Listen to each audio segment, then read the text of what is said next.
You're 7 years old, standing in the kitchen. Your mother is crying again, and your father just slammed the door on his way out. Your little brother is scared, tugging at your sleeve, asking if everything's okay. And even though you're just a child yourself, even though your own heart is pounding and you want to cry too, you don't. Instead, you put your hand on his shoulder and say, "It's fine, I'll make us dinner." That's the moment. The moment you stopped being a kid and became the mature one. Everyone praised you for it. Teachers called you responsible. Relatives said you were wise beyond your years. But no one asked why a 7-year-old needed to be wise beyond their years in the first place. If you've ever been told you were so mature for your age, if you've always been the one holding everything together, if you feel guilty for having needs or asking for help, this video is for you. Because what we're about to explore isn't just about childhood. It's about the invisible armor you've been carrying into adulthood, and why it's finally time to put it down. What the mature one actually means psychologically. Let's be clear about something from the start. Maturity in a child isn't always a beautiful thing. Sometimes it's a warning sign. When we talk about a child being mature, we're usually describing behaviors like emotional regulation, self-sufficiency, responsibility, and caretaking. These sound positive, right? And they can be when they develop naturally, at the right pace, with proper support. But when a child becomes mature too quickly, it's often because they had no other choice. It's what psychologists call adaptive behavior survival strategies that children develop to cope with unstable, unpredictable, or emotionally unsafe environments. Think of it this way. Childhood is supposed to be a time when you're allowed to be messy, to make mistakes, to need comfort, to be taken care of. It's the foundation where you learn that the world can be safe, that people can be trusted, and that your needs matter. But what happens when that foundation cracks? When the adults around you are overwhelmed, absent, angry, or emotionally unavailable? When there's addiction, mental illness, divorce, financial stress, or chronic conflict in the home, the child adapts. They stop asking for what they need. They learn to read the room, manage everyone's emotions, tiptoe around triggers. They become the mediator, the therapist, the third parent. They grow up fast, not because they want to, but because someone had to keep things from falling apart. And here's the painful part, everyone celebrates it. You're such a good kid, so responsible, so helpful. But beneath that praise is a child quietly shouldering a burden they were never meant to carry. Childhood roles and why some kids become caregivers. In family systems theory, there's a concept called role assignment. When a family is under stress, children unconsciously take on roles to maintain balance. There's the scapegoat, the golden child, the lost child, and then there's the caretaker, the mature one. Let me introduce you to Maya. She's 9 years old. Her mom works 2 jobs and comes home exhausted. Her dad left when she was 5. Maya has a younger sister who's 6. Every day after school, Maya makes snacks, helps with homework, and puts her sister to bed. She doesn't complain. She doesn't cry when she's lonely. She's learned that her job is to make things easier, not harder. Maya isn't neglected in the traditional sense. She's fed, clothed, safe. Her needs don't get attention because she's too good at pretending she doesn't have any. This is called parentification, when a child is forced to take on adult responsibilities, either practically or emotionally. And it doesn't only happen in obviously dysfunctional homes. It happens in families dealing with chronic illness, grief, or even just emotionally immature parents who never learned how to regulate themselves. The child learns a core belief. If I don't hold it together, everything will collapse. My worth is tied to how much I can do for others. And so they become hyper-responsible. The hidden trauma behind early maturity. Here's what most people don't understand. Being the mature one isn't just about taking on extra chores or comforting a sad parent once in a while. It's about emotional abandonment, the kind that doesn't leave visible scars, so no one recognizes it as trauma. Let's talk about another person. His name is Daniel. He's 16, the oldest of 4 kids. His parents fight constantly, and when they do, Daniel becomes the emotional buffer. He calms his mom down, distracts his siblings, cleans up the mess. But inside, Daniel is terrified. He can't relax.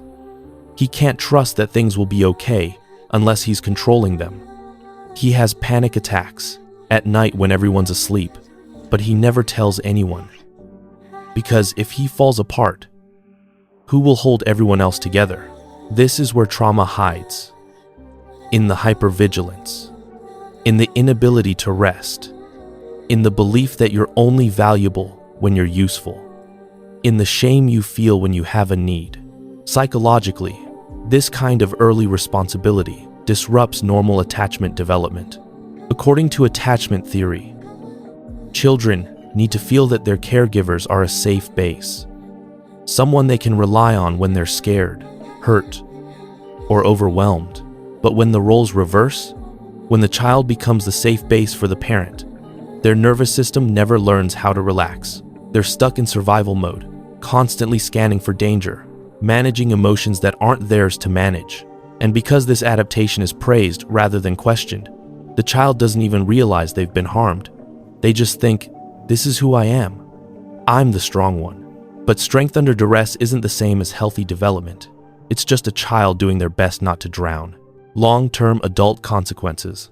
Fast forward 20 years. The mature child is now an adult, and the armor they built to survive childhood has become a prison. Let me tell you about Sophia. She's 32, successful in her career, reliable, the friend everyone calls in a crisis. But in her romantic relationships, she struggles. She overfunctions. She manages her partner's emotions, anticipates their needs, never asks for anything in return.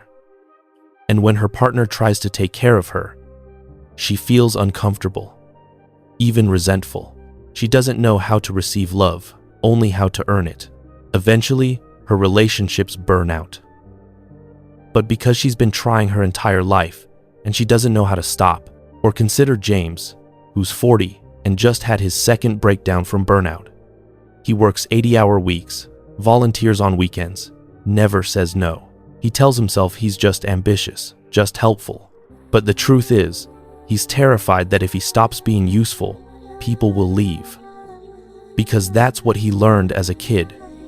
Your value is in what you do, not who you are. These are the long-term consequences of early maturity. Hyper-independence.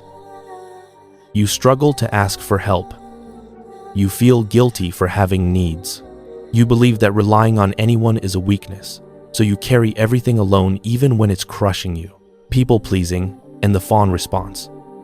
You've learned that keeping others happy keeps you safe. You say yes when you mean no. You suppress your own feelings to avoid conflict. Your nervous system has been trained to prioritize everyone else's comfort over your own. Emotional suppression. You're so used to being the strong one that you don't know how to be vulnerable. You minimize your pain. You tell yourself other people have it worse. You've become so good at comforting others that you've forgotten how to comfort yourself. Relationship difficulties. You attract people who need fixing, or you sabotage relationships when they get too intimate. Because vulnerability feels like danger. You give and give until you're empty, then wonder why you feel resentful and alone. Chronic stress and burnout. Your body is still in survival mode. You can't rest. You can't relax. You feel guilty when you're not productive. And eventually, your body forces you to stop through illness, exhaustion, or collapse. The child who was praised for being mature grows into an adult who's quietly falling apart, wondering why nothing they do ever feels like enough. Why society praises this pattern while overlooking the pain. Here's the uncomfortable truth. Society loves the mature child because they make life easier for everyone else. They don't complain. They don't need much. They're low maintenance, high functioning, self-sacrificing. In a world that values productivity and independence over emotional honesty and vulnerability, the mature child is the ideal citizen. But this praise is a trap. It validates the coping mechanism while ignoring the wound underneath. When we tell a child they're so mature for their age, what we're really saying is, "I'm relieved I don't have to take care of you." We're celebrating their silence, their self-sufficiency, their emotional labor without asking what it cost them. And so the cycle continues. The child grows into an adult who continues to overfunction, to self-abandon, to prioritize everyone else's needs, because that's what they were taught love looks like. But real love doesn't ask children to be small so adults can be comfortable. Real love creates space for messiness, for needs, for imperfection. The mature child never got that. And as an adult, they're still waiting for permission to finally be soft. How to recognize if you were the mature one. So, how do you know if this is your story? Let me ask you a few questions, and I want you to answer honestly, without judgment. Were you often described as wise beyond your years or an old soul? Did you feel responsible for other people's emotions, even as a child? Do you struggle to ask for help, even when you desperately need it? Do you feel guilty when you're not being productive or useful? Do you find it hard to relax, as if something bad will happen if you let your guard down? Do you attract relationships where you're the caretaker, the fixer, the strong one? Do you minimize your own pain or tell yourself others have it worse? Do you feel uncomfortable when people try to take care of you? If you nodded along to most of these, you were likely the mature one. And I want you to know something, it wasn't your fault. You didn't choose this role. You survived the only way you knew how. But survival strategies that worked in childhood don't always serve us in adulthood. And the good news is, they can be unlearned. How to heal. Reparent yourself. Rebuild emotional safety. Healing from this pattern isn't about becoming less responsible or competent. It's about learning that you're allowed to be human, that you're worthy of care. Not because of what you do. Here's where you start. Acknowledge the loss. Grieve the childhood you didn't get. You deserve to be cared for. You deserve to feel safe. You deserve to be a kid. It's okay to be angry. It's okay to be sad. Your feelings are valid, even if no one ever told you that before. Practice receiving. This will feel uncomfortable at first. Let someone buy you coffee. Accept a compliment without deflecting. Ask a friend for support, even when it feels vulnerable. You don't have to earn care. You're allowed to receive it simply because you're human. Set boundaries. You don't owe everyone access to your emotional labor. You're allowed to say no. You're allowed to prioritize your own needs. You're allowed to disappoint people. Boundaries aren't selfish, they're essential. Reparent yourself. The child inside you is still waiting for someone to say, "You don't have to be strong all the time. You can rest. You can cry. You can need things. Be that person for yourself." Speak to yourself with the tenderness you deserved back then. Find therapy or support. Working with a trauma-informed therapist can help you unpack these patterns and develop healthier coping strategies. You don't have to do this alone. In fact, learning to not do it alone is part of the healing.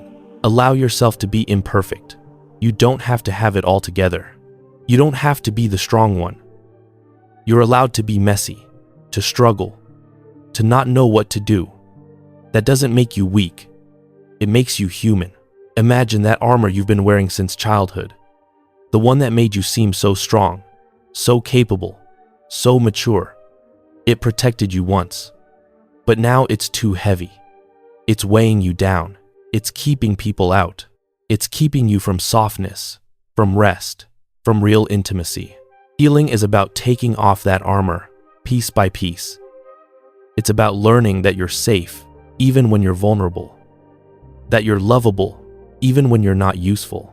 That you're enough, exactly as you are. In conclusion, if you were the mature one, I want you to hear this. What happened to you wasn't a compliment. It was a loss. And you're allowed to mourn it, but you're also allowed to heal. To rewrite the story. To finally give yourself the care you spent your whole life giving to everyone else. Maturity under pressure isn't a personality trait. It's a survival strategy. And survival strategies can be unlearned. You don't have to hold the world together anymore. You're allowed to rest. You're allowed to need. You're allowed to be held. And maybe, for the first time in your life, you can finally just be. If this video resonated with you, please share it with someone who needs to hear it. And remember, healing isn't linear, but it's always worth it. Take care of yourself. You've been taking care of everyone else long enough.